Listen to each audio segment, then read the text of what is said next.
One of the biggest anxieties that I find students face is figuring out why they got a problem wrong.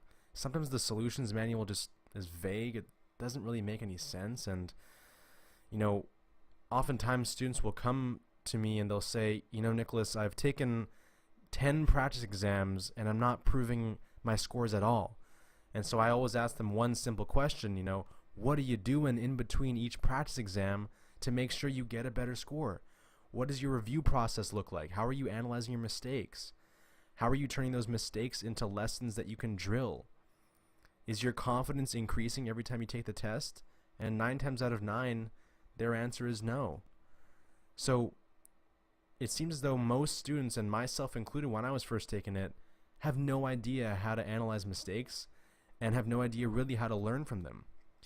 So in order to understand the reasons why you could get a problem wrong, I want to first walk you through how to solve problems in the first place. So over here we have what I call the problem solving tree.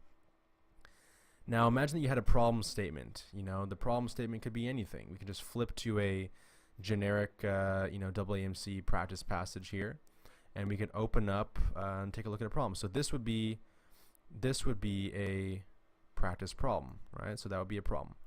So that right there would be the P. And so what we got to do is once we look at this problem statement, we have to break down this problem statement into sub-questions. So anytime we're faced with a problem, our brains are asking ourselves questions in our mind like, wait a minute, what do they mean by this? Or how do I find this? Or where did they get that from? Or where do I, and so on and so forth. So we come up with an initial set of sub-questions, and if we were to look at that problem again, it says which of the two products was detected during the experiment. If that's the only information you know, obviously you have some questions. What two products are they talking about? How was it detected? How were they detected? And what was the experiment about? Right? So we already came up with 3 sub-questions just upon reading that first problem statement. So we list those out, right? We have sub-question 1, 2, and 3. So the next step is in our journey to answer those sub-questions, right? We might discover more sub-questions. So if you remember from my video on critical thinking and how it's 75% of the MCAT, you remember that there are 4 data sources from which you can answer your sub-questions, right? So there's 4 sources of information. The first source is the passage, then the problem statement, the answer choices, and of course your content knowledge. So when we have these 3 questions for solving this problem, we have those 4 sources of data. Our first question was, what are the 2 products that they're referring to? Now, of the 4 bits of information, it looks as though we can answer that sub-question by just looking at the answer choices. It shows us compound 2A and compound 2B. We'll, of course, confirm it by looking in the passage. For our second sub-question, which was how was it detected, we're going to have to go into the passage. And same thing with the experiment. What was the experiment about? We're going to have to go into the passage. So essentially, for our first few sub-questions, the passage is the source of information for us to answer the sub-questions that we need to answer in order to solve the problem. So content knowledge is not used at this point. It will be eventually, but so far we go ahead and we look into the passage to find the answers to those sub-questions. So in our journey to answer those sub-questions, we're going to discover more sub-questions. So, after answering this, then another question will pop up, another question will pop up, and another one will pop up, right? And we have to answer those questions as well. Once we've gotten all of our answers to all of our sub-questions, we consolidate those answers into what is called a solution, right?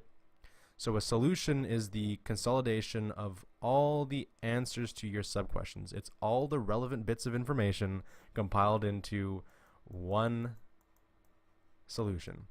So I call this answer choice E. E as in Edward. So imagine that you have obviously A, B, C, and D. Well, this would be answer choice E.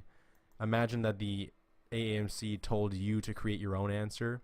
What would your answer look like? It would look like this. So In any case, the last step is once you've consolidated all the bits of information that you need in order to solve this problem, you're confident that yes, I have all the information I need to select the right answer. You select the right answer that satisfies most of the points in your solution. And that's how you solve problems in a general methodical way. So when you get a problem wrong, that means that somewhere in that process, in one or more areas, you made a mistake. So what would those 4 areas be then?